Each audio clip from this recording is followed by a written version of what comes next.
Desarrollo de la actividad número 4, diseño de una investigación, estudio casos y controles o estudio de cohorte, sistema de vigilancia epidemiológica. Presenta Michael Mauricio Díaz, Nancy Janet Largo y Yarley Parada Buitrago. Diferencias. Estudio de cohortes. Se separan dos grupos de la población divididos en expuestos y no expuestos. En cuanto a la exposición, hay selección de acuerdo con cada grupo de personas y se separa hasta ver si la enfermedad se presenta o se desarrolla. Como tercer punto, parte de los posibles efectos. Estudio de casos y controles. Se evalúan las personas que tuvieron una enfermedad y las personas que no la han desarrollado. Se selecciona la enfermedad de acuerdo a las personas y se observa lo sucedido en el pasado teniendo en cuenta el grupo de personas. Como tercer punto, se buscan las posibles causas. Ventajas. Estudio de cohorte. Se evalúan al mismo tiempo el factor de riesgo sobre múltiples enfermedades. Se determina la incidencia tanto los expuestos como para los no expuestos.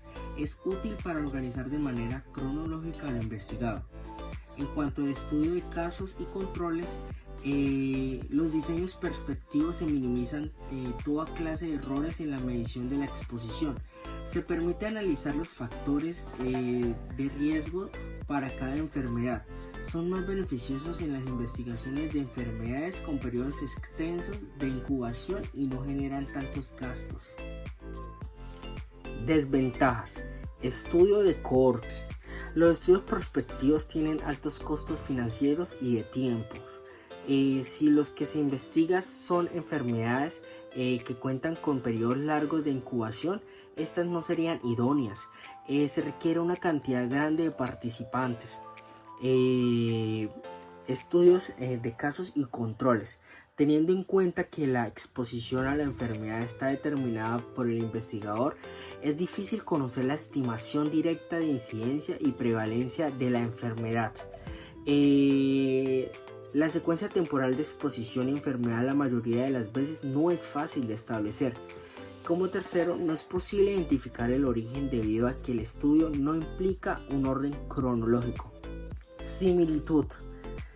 Similitudes de estudios de cohorte y estudios de casos y controles. Los estudios evalúan toda relación de causa-efecto. Además, se van a usar cuando haya una pregunta referente a la etiología de cualquier evento.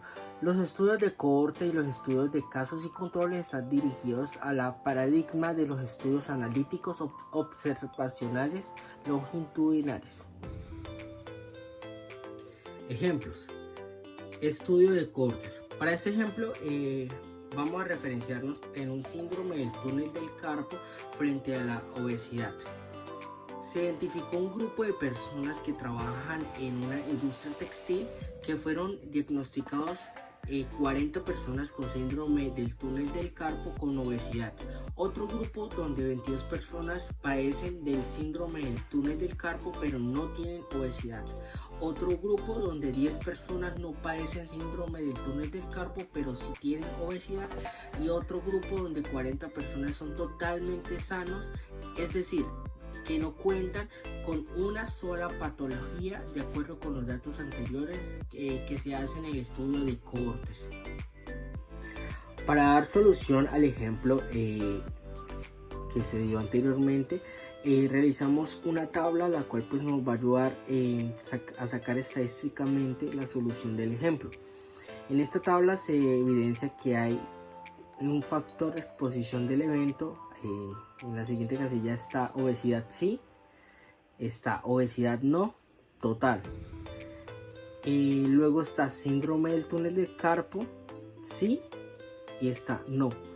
En la casilla A se evidencia de que el trabajador padece del síndrome del túnel del carpo, pero también se puede evidenciar de que padece de obesidad. En la casilla B, el trabajador padece de síndrome del túnel del carpo, pero no de obesidad. En la casilla C se puede evidenciar de que el trabajador no padece del síndrome del carpo, pero sí tiene obesidad. Y en la casilla D el trabajador no padece de síndrome del carpo, pero también de que no padece de obesidad. En cuanto a los valores, en la casilla A hay un total de 40 trabajadores, en la casilla B un total de 22 trabajadores, que nos da un total de 62 trabajadores. En la casilla C hay un total de 10 trabajadores y en la casilla D un total de 40 trabajadores. Eso nos da un total de 50 trabajadores. Luego, la casilla A más C nos da un 50 de total, y en la casilla B más D nos da un 62 trabajadores en total, para un total de todo esto de 12 trabajadores. A continuación vamos a hacer solución con unas fórmulas donde nos indica que el incidente de alteración del síndrome en expuestos nos da una fórmula de A sobre A más B. Reemplazando estos valores, es A reemplaza 40 y A más B reemplaza 62 para un total de 0,6.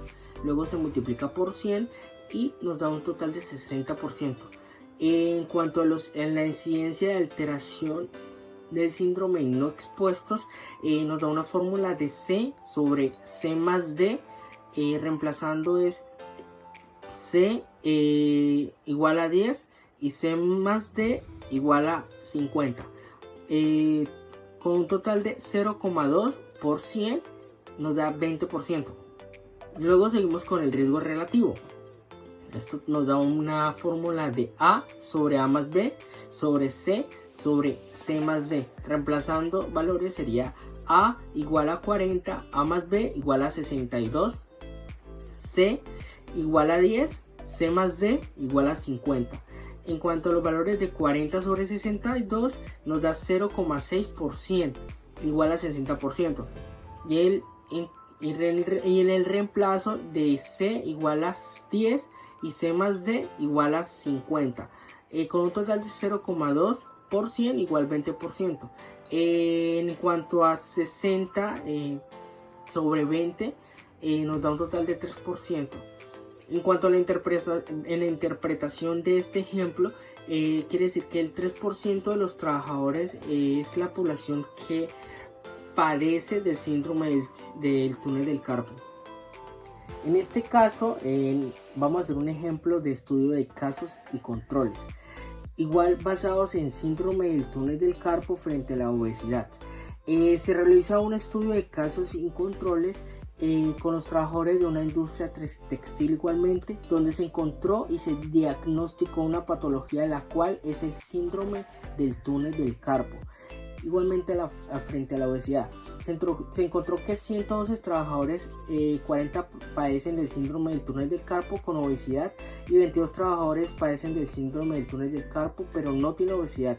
40 personas no padecen del síndrome del túnel del carpo pero sí tienen obesidad, y 40 personas son totalmente sanas. A continuación seguiremos con un cuadro estadístico, luego con unas fórmulas y por último interpretar la solución. En el siguiente cuadro nos damos cuenta que hay unas casillas, la cual se llaman así: obesidad sí, obesidad no, total. Síndrome del túnel del carpo sí, síndrome del túnel del carpo no y total. Donde nos damos cuenta también que A es igual a 40 personas, B 22 personas, C 10 personas y D 40 personas. En total de A más B igual a 62, C más D igual a 50, A más C igual a 50 y B más D igual a 62 personas. Luego seguimos con las fórmulas, que es ODDS, obesidad sí, donde hay una fórmula que es A sobre C, reemplazando A igual a 40, C igual a 10 para un total de 4.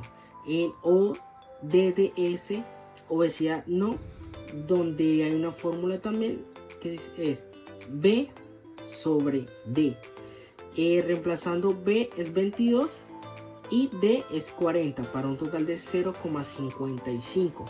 Luego seguimos con la OR, que es el 4 sobre 0,55 para un total de 7,27%. En la interpretación de esta solución, procedimos a ver que la oportunidad de tener obesidad en los individuos con síndrome del túnel del carpo es 7,27 veces la oportunidad entre los que no tienen obesidad con síndrome del túnel del carpo.